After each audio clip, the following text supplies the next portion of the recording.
This is a lecture from Open Tuition. To benefit from the lecture, you should download the free lecture notes from opentuition.com. So let's have a look at an example that pulls together the statement of profit or loss, but also includes other comprehensive income as well. It's not a huge area of the syllabus, it just builds upon our knowledge that we already have. So let's go through and have a look at the requirement in this example TJ. So again, it's not exam style in terms of the question, but it's important that you have a good understanding of the big picture, isn't it? So it wants a consolidated statement of comprehensive income, so incorporating profit or loss and other comprehensive income of the TJ group. So TJ must be the parent, and is it there for the year ended 31st of December 20x5. Okay. It tells us there that TJ purchased, is it 80% of the shares, so we have control. Non-controlling interest is 20%. WM is therefore the subsidiary. That was on the 1st of Jan X5, so at the start of the year, so we consolidate everything in full and for the full 12 months as well. And it says it is group policy to measure the non-controlling interest using the fair value method. Okay. Likewise, it then tells us that TJ, so is that the parent, sold 2 million of goods to WM. So you've got, is it some intracompany sales, standard 25% markup, and it says a quarter of the remaining inventory at the end of the year. During the year, goodwill on acquisition had been impaired, so there is an impairment of 0.2 million, and that is charged in admin expenses. Okay. And then from the statement of profit or loss, what you can see there, pretty bog standard, isn't it? Revenue down to profit for the year, but then you have now this new little bit that's thrown in, isn't it, at the bottom? Everything to do with your other comprehensive income, and the only thing we're going to see is your gain at this point on revaluation. Okay. So let's go through, do the full consolidation, and see how we get on. So what we've got there is that we have our revenue. Is it there for the parent? Is it there for the sub? We then have your adjustment before we then look at everything that's then done. Is it there for the group? So the parent's revenue is 16,500. The subsidiaries is 13,800, and the intracompany sales were there as 2 million, weren't they? So we need to adjust for that. Totaling that up, does that give you 28,300? Before I then look at my cost of sales. Cost of sales of the parent, 12,800. The subsidiary, 9,750, and the intracompany sales are there as 2 million, aren't they? Okay. Just be careful. We do have, is it a PUP adjustment? It was the parent that sold the goods, so that will go in the parent's column, won't it? I'll just do it here, because what you've got there is it was 2,000 of the goods that were sold, standard 25% markup, so 25 125ths. Was it a quarter of them were still in inventory at the end of the year? So tapping that into your calculator, I think that gives you 100. Okay. There's no fair value adjustments, so there's no depreciation on that fair value, so I can add those figures across, can't I? If you do so, I think, just check, and I think you end up with 20650. Okay. Where's my calculator? Let's just go through and double check, shall we? 12,800 plus 9,750 plus the 100, less the 2,000 gives me 20650. Gross profit is that 7,650. before I then get into my distribution costs.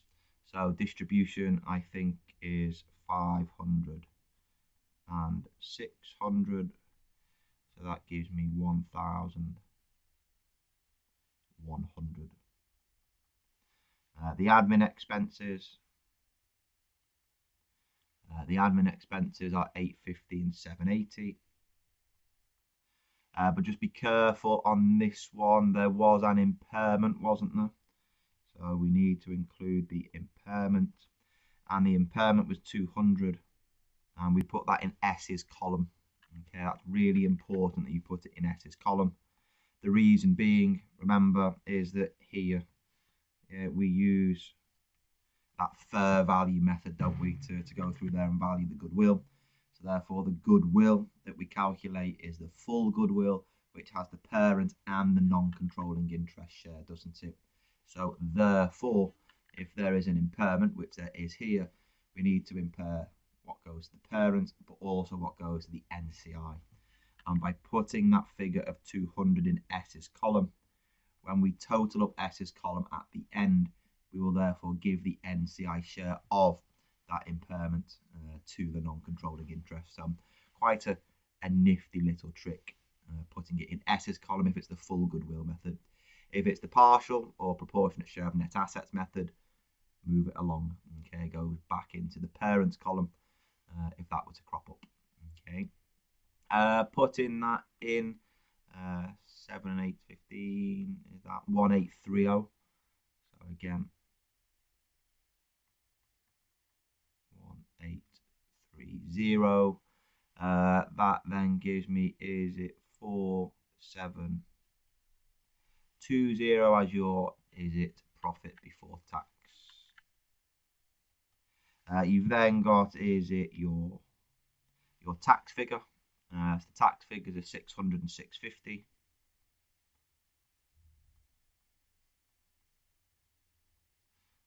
Does that give me 1250? Which gives me, is it 3470 as your profit for the year. Total up S's column gives me 1820. Okay. Excellent. It's now where you get that other comprehensive income, isn't it?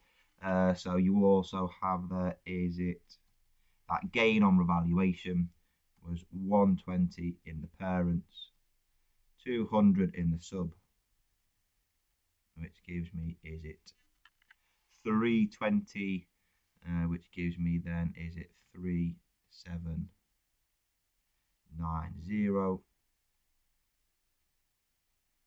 and 2020 as S's total comprehensive income. Okay, excellent. Everyone happy with that? Yeah, excellent. Because then what we go through and do is we can split out the profit figure attributable to the parent and the non-controlling interest. So TJ bought 80%, so the NCI owned 20. And we're going to take 20% of S's profits, aren't we? So 20% of the 1820. 20% of 1820, I think that gives me 364, doesn't it? The balancing figure, the amount attributable to the parent should then be, is it the 3470 less the 364, and that should give you 3106. So there's nothing different there than what we've done previously. Okay. You then need to split out the total comprehensive income, TCI for short, total comprehensive income. Again, we're going to split it out into the amounts that are attributable to the parent, the amounts that are attributable to the NCI, and that's 20% of the total comprehensive income. Total comprehensive income of the sub is 2020. So I'll put that in black, so it's a different figure to what we had the figure in red for the profit figure, wasn't it? 20% of 2020